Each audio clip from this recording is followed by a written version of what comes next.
G20 summit has been marked by anti-globalization protests. Some have been violent. The last day saw a more peaceful approach.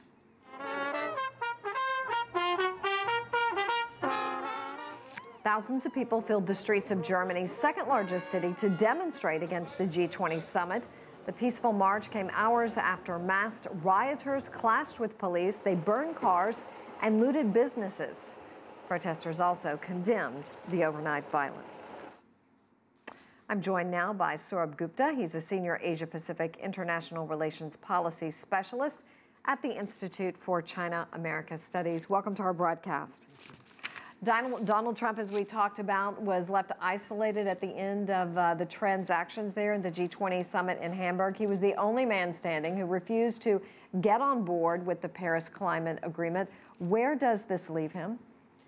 It does leave him obviously somewhat isolated, and people already knew that going into the summit, but that they did manage to paper over some of those cracks and put it down in a joint communique itself suggests that there was a certain degree of meeting of minds. We did not end up with a chairman's statement on that issue. We had a joint communique. So yes, the US has been isolated, but that is not a surprise. But they did manage to have some degree, I would say, of basic consensus to move forward. Ultimately, however, on the Paris Agreement, it'll come down to implementation, and the other parties will need to do the implementation. For many years, the G20 had talked about they're going to implement the Doha trade round negotiations, and they never got down to doing that. So ultimately, the proof of the pudding will be in implementation. President Trump promised Prime Minister May, he said that the U.S. was ready to strike a trade deal with the U.K. as soon as possible after Brexit. And let me quote him, "There is no country that could possibly be closer than our countries," Mr. Trump said. "We've been working on a trade deal, which will be a very, very big deal," he says, "a powerful deal, great for both countries, and I think we will have it done very, very quickly."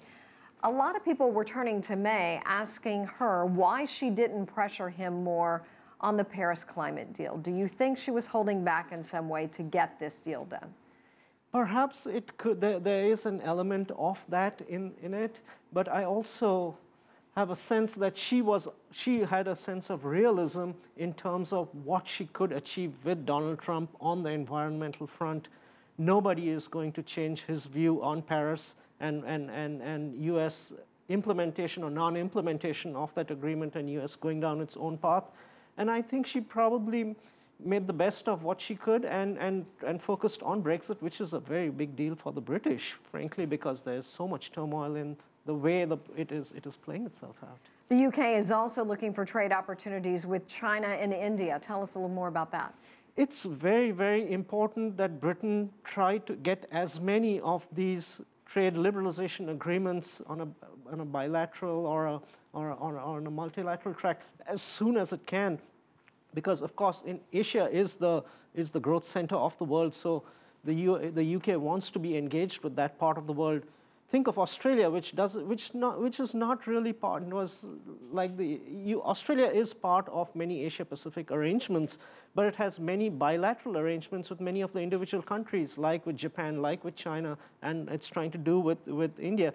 The UK, if it goes down the route, can have a second best possibility after stepping out of Brexit. So it's very important that the UK make these priorities and try to remain as liberal and as open a trading partner as possible. It'll be to its benefit. Tell us a little bit more about the G20's possible impact on the Asia-Pacific region. It's important. The Asia-Pacific region, as I said, is the growth center of the world. The drivers of growth are to remain open, economically open as much, and politically open and interdependent as much as possible.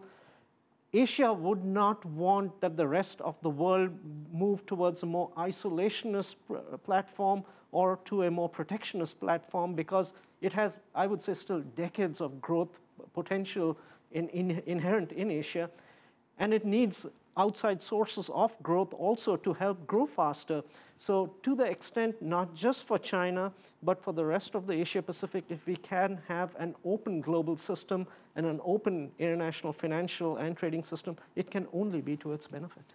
All righty. Well, Sourabh Gupta, we certainly appreciate all your insight and for joining us today. Thank you.